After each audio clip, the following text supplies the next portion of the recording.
I was doing it yesterday, but it my phone died. Drained my battery.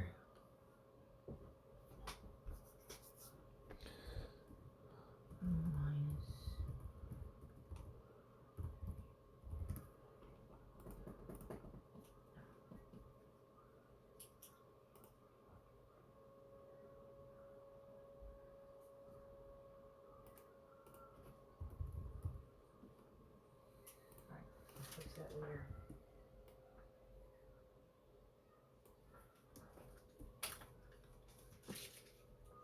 When's this due? What day is today? 21st.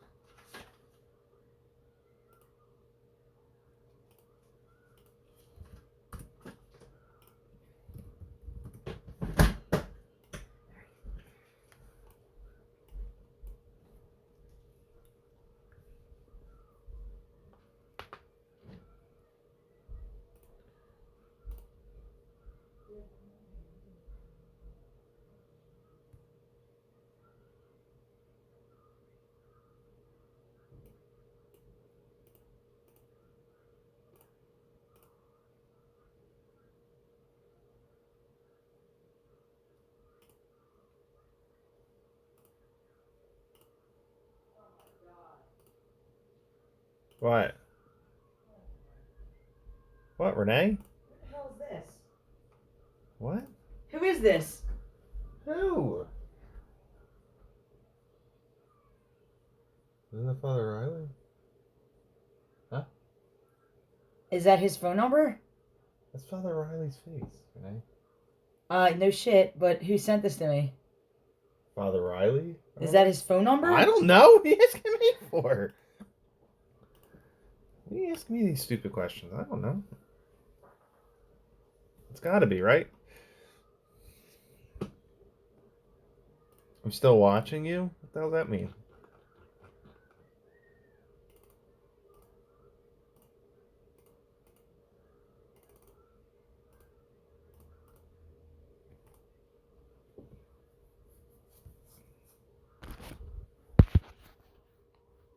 Well, how's it treating anyone is a question. We're dealing with it. I'm still going into the office as essential personnel, so looks like we have 5 people watching us now. So I'm going to go ahead and Lucky them. If you're ready, I'm going to go ahead and begin. Maybe if, I don't know if it was. By all means, please proceed. Okay. All right, so there are Star Trek fans and there are Star Trek fanatics. Joe Giannetti of Philadelphia is definitely in the latter category. He's been the trivia winner of 3 different major Star Trek trivia contests, and since 1988, he's attended an impressive 42 conventions having to do with the series. He was also a guest on Standard Orbit, a Star Trek Original Series podcast, and has also created a special Facebook page that's helping to preserve the memory of that series, original series, that is. I'm talking tonight to Joe Giannetti on the day of Leonard Nimoy's birthday and also the season finale of Picard. Now, getting back to what would have been Leonard Nimoy's 89th birthday, I can't help but have my first question. What do you think Spock would say in times like these? Well, he would urge us all to live long and prosper, of course. But he would also, I think he would be very, he would have a lot of disapproval for the logic of waste and hoarding and how people are reacting and panicking. A more measured, calm, logical approach would be called for in this situation. Yeah. Yes. And I also think that Mr. Spock would side with certain, well, I don't want to get political, but... No, please don't get political. Remember, this is... Well, I'm just going to veer off from that course. Yeah, sure. I don't want to get political. Sure. So before we dive deep into Star Trek, tell me where you were born and raised. Well, right here in good old Philadelphia, Pennsylvania. Been here all my life. I am actually about 5 or 10 minutes from where my parents live, so moved out of the basement. So. That's good. Last week, no, just kidding. That's right. And so, what is your very first Star Trek memory? How did this all get started for you? Well, started when I was about 5. My dad had recorded all the episodes from air, from syndication, reruns in the 80s. A lot of the recordings were from PHL 17 here in Philadelphia. The Great Entertainer, yes. Channel 48, New York Signal, you can pick that up a little bit. WPIX, I think it was. But at any rate, yeah, he recorded all the episodes, and I was sat down as a child when he would, watch me or attend to me. He would have Star Trek in the background. Who the hell's this? There's even some home movies floating about that, we'll rewatch them and hear the Star Trek dialogue or music in the background. Cool. Yeah. So at a young age, it was inculcated into me. Yes. Right. So do you have one special memory from that kind of sticks out, or I guess maybe your memory? Probably the start of Next Generation, 1987. I was about 5, so it was a brand new series, brand new actors, characters, great special effects for this time. It was just I was blown away as a young 5-year-old at the time, which got me into collecting. I started collecting the Galoob action figures. And it just went from there, collecting the Playmates versions of the action figures to Artist Island, Diamond Select, all the different retailers they came out with figures throughout the years. I've been keeping up with since. But yeah, it's grown into a collection that's probably my house not equipped to deal with anymore. And what was it about the fandom that you in the first place? The positive future, the optimism, the acceptance, the science aspect of it all, the what if, and it postulates like this is how things could be, and hopefully we'll get there someday in the future. Mm-hmm. The characters, the actors that populated that universe were really attracted me to the show. The likes of Shatner, Nimoy, Sir Patrick Stewart, and so on. Yeah. And let's kind of dive into some of the conventions you have. How many conventions, for folks that missed it earlier, how many conventions, strictly Star Trek conventions have you attended? 42, right, was the number? Yeah. Yeah, about 42 actual bona fide Star Trek conventions, but overall closer to 60, 70 events throughout the years. Did you remember? Yeah, go ahead. I'm sorry. No, I was going to say the very first one was 1988 or so. It was right after the first season of Next Generation. Michael Dorn, who played Worf, made an appearance in Valley Forge, Pennsylvania, at the convention center there. And got to meet him, got an autograph, shook his hand. It was thrilling for 5-year-old Joey. So you said Michael Dorn, who played Worf, was the very first character you met. And what was that experience like? Was that surreal? It was, yeah. To think that you could actually meet the person that was on your television set at home. And to see him as a human without that big forehead. I mean, that was just jarring. Sure. And to date, how many... when I sent you these questions to prepare, one thing that I thought of after I sent you the questions was, to date, how many actors involved in any aspect of Star Trek, to your best estimation, how many have you think you met so far? Different characters in the Star Trek universe at cons. I don't know, maybe 50, 60. I met all the main cast for the most part, with few exceptions. DeForest Kelly comes to mind from the original series. Didn't meet him, unfortunately. I mentioned I was supposed to meet him he fell ill, and I think one of the Voyager actors subbed for him.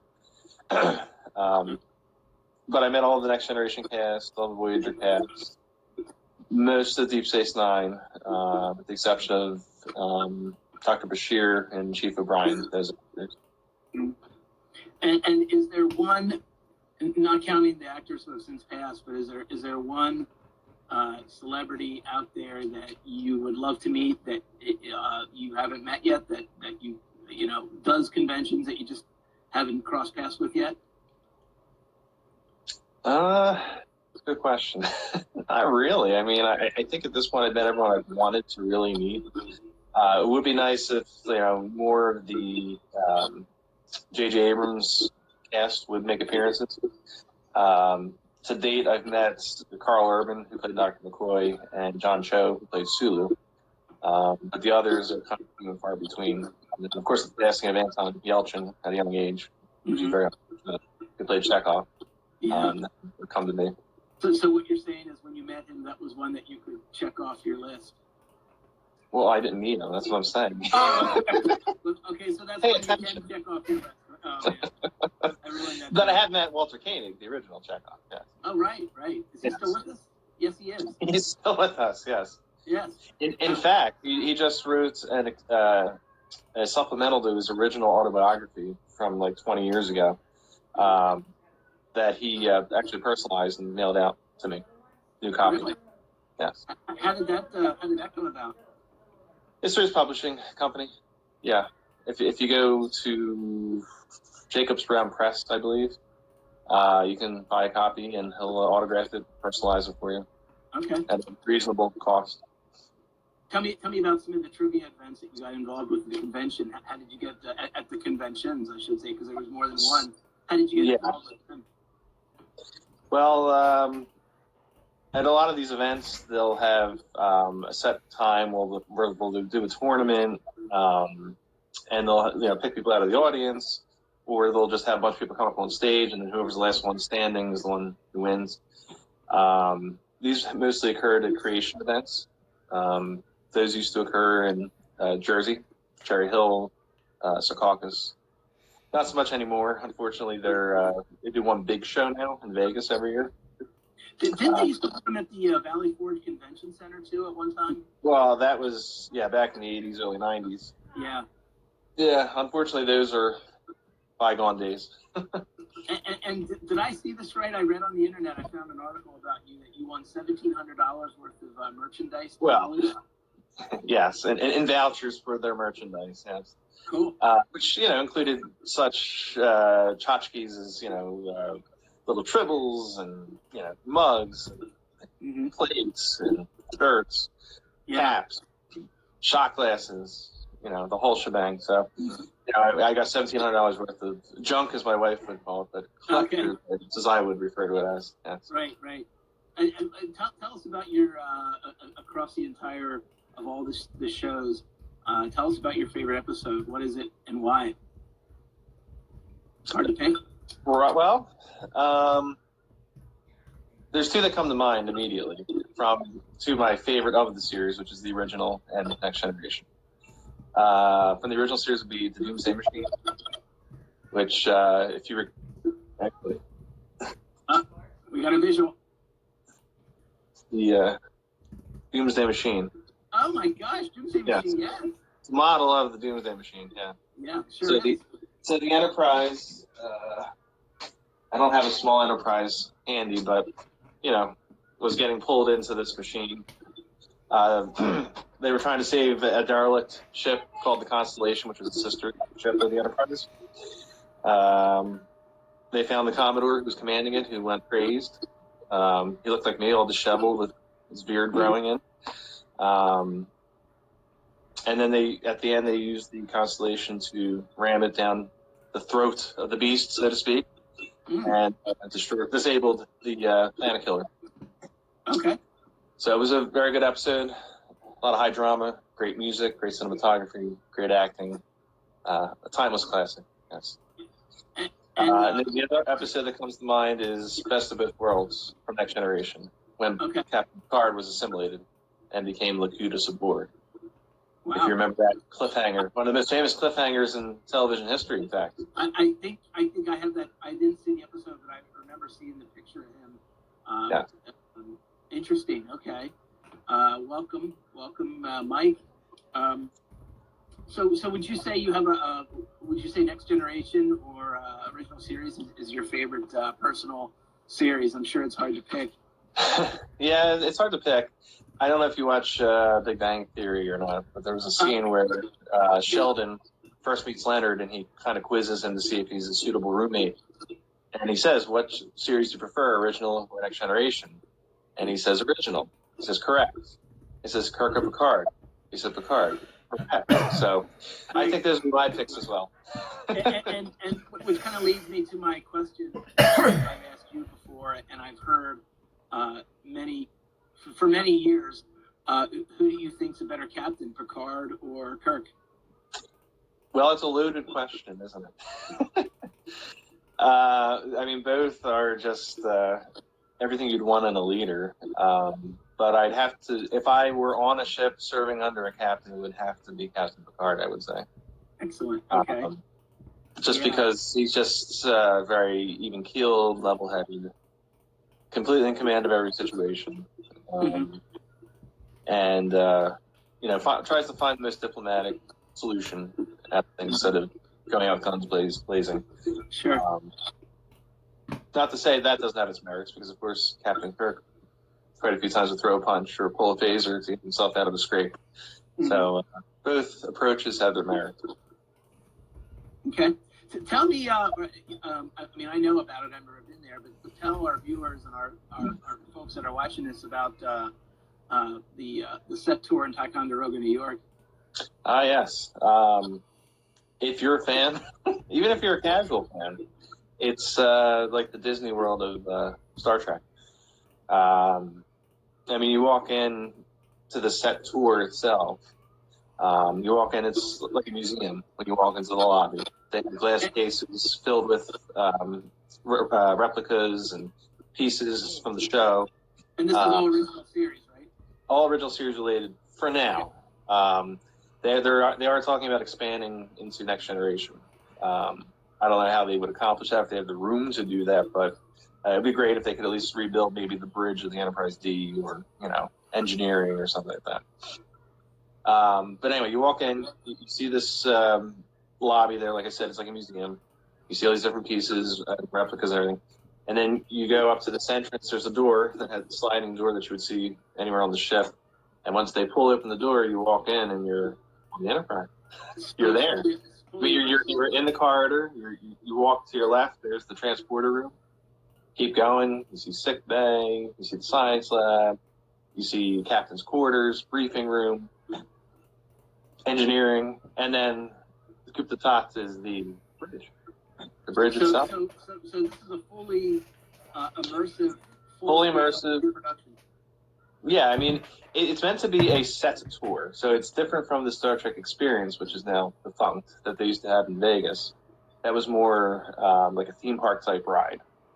So they would have people in character. You'd go on the ship, go through a mission. At the end, you're like in a simulator, like you were like Star Tours, where you're shooting something and everything.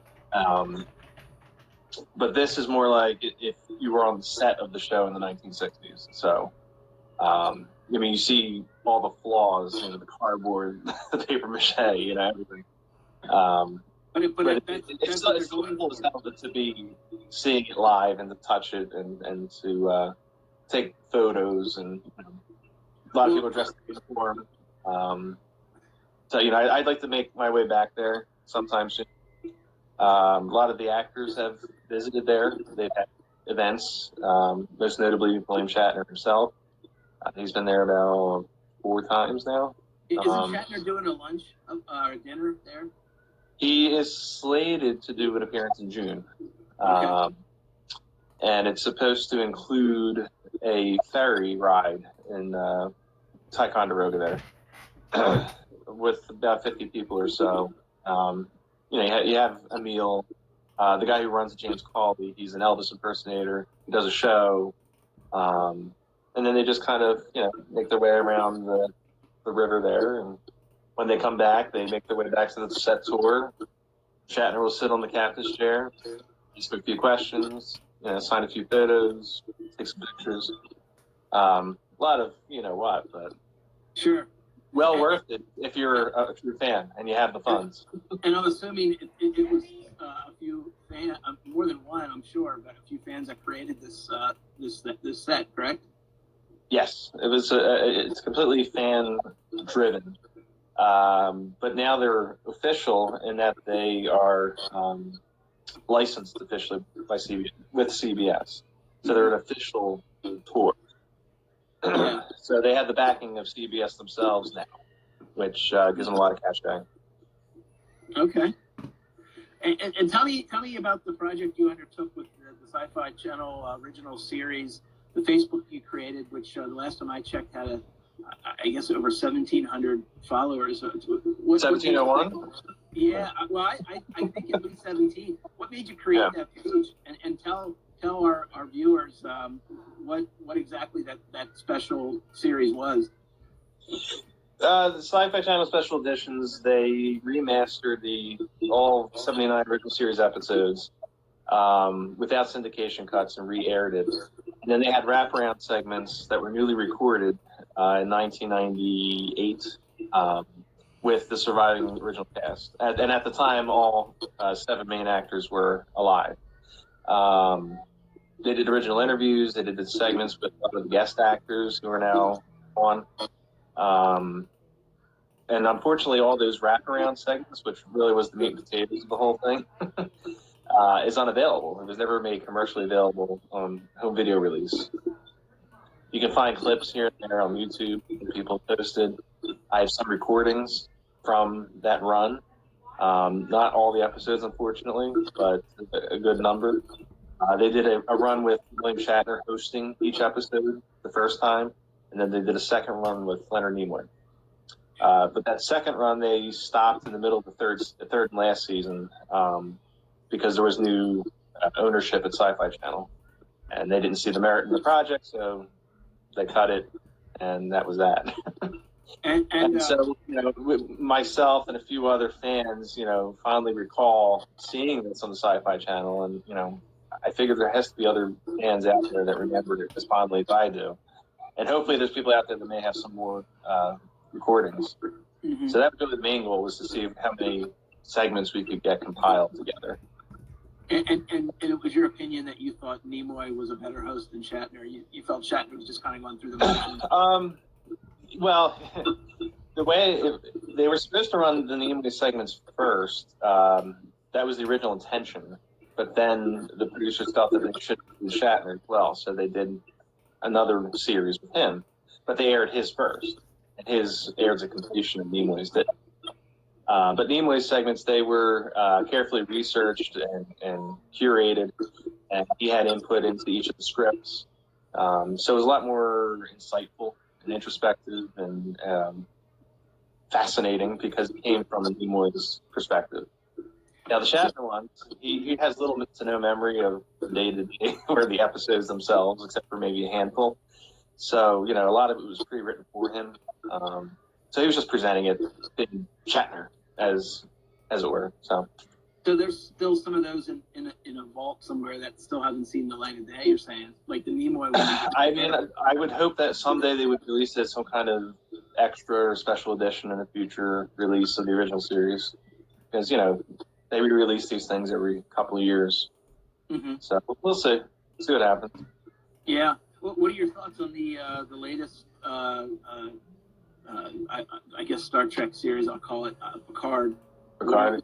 What are your thoughts? Well, I'm fresh from watching the season finale, the season 1 of Picard, episode 10.